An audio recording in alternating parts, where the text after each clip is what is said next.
My name is Frank van Oirschot. Frank van Oirschot. Almost. A bit better. Okay. I'll not try again. From the Netherlands. Yep. Representing Machina, which is a company to put long story short, specializing in second screen applications. I was wondering, you were mentioning that there's been a few generations of second screen, or at least the first generation was not as successful. So where are we in terms of second screen? It's a fairly new technological solution. Is it the second generation? What's the difference then between the first and the second? No, if you look to the market, there's different perspectives. One is the business side, another one is the creative side, and a third one is the technological side. If you look to the technological side, you see that we have now moved into in a maturity that means that if you have enough time and enough budget, projects can be executed right. And you don't have to be afraid that things don't work.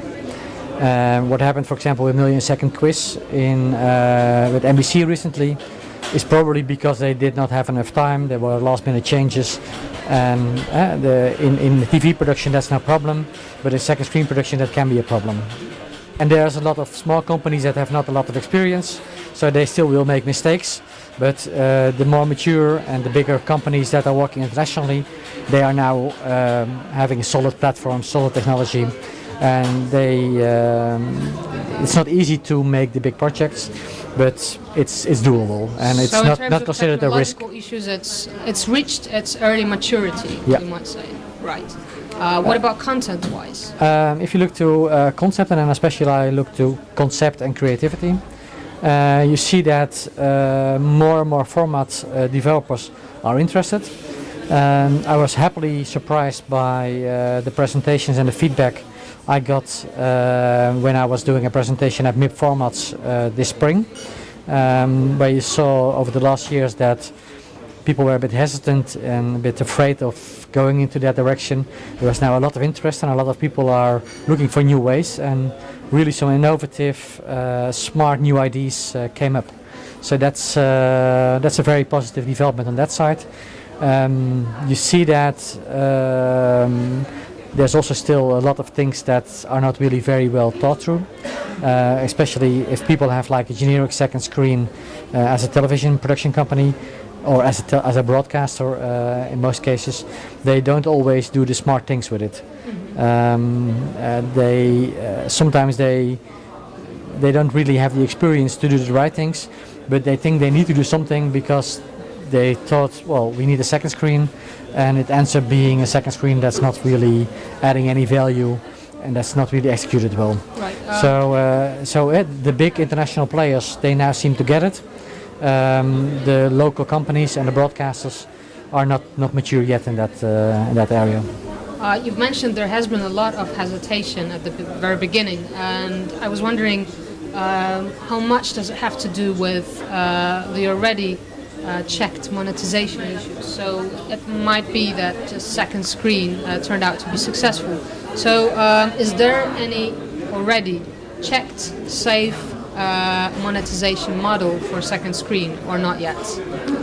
Yeah, well, that is a third perspective that I was referring to. So at the business side, in the presentation I briefly showed how we now make monetization and reach models, which basically are the marketing part and the monetization part together in one.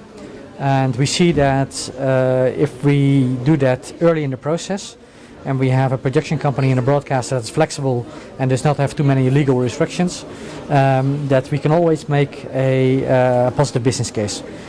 So also in that terms, we now see that the market is getting mature. We see more and more big advertisers coming in. We see premium models getting accepted and getting used. We see that personalized advertising and big data are getting important to generate revenues. But I think for the last 5 business cases we've been working on, we all find a way to make them positive.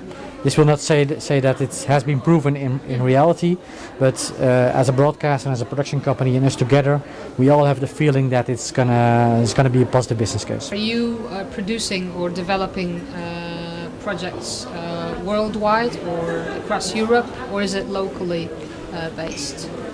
I think we are the only company in this segment of the market that's truly working globally. We have customers in Japan, in Singapore, in Australia, basically all over Europe, North America.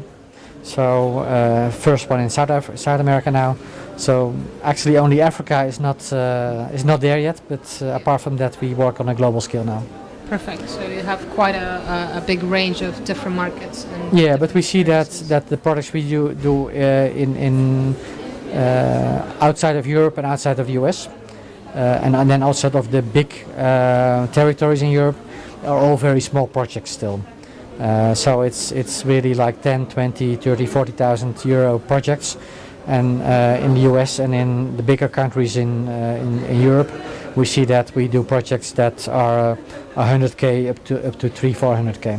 Well, who knows? Maybe Filmteractive will bring you closer to the Polish markets, and Yeah, we I might think be so. able to see Ex Machina application for one of the TV shows in Poland. I didn't understand the presentation of the Polish For the broadcaster, Polish national television. Yeah. but what I heard is technical problems was something that he was telling about a lot. It seemed that was what I understood, and we've been looking into bringing our home coach to Poland for a while now with a production company that takes care of the voice. And so far it was not feasible, but we keep on trying and we hope it will work out. And we find out that there's quite a few Dutch people working in the Polish production companies. I've been approached by a few more by now, so probably going to happen something here. Might be a link there. Yep. Well, let's keep our fingers crossed then. Yep. Thank you, Frank, and enjoy the rest of Filmteractive.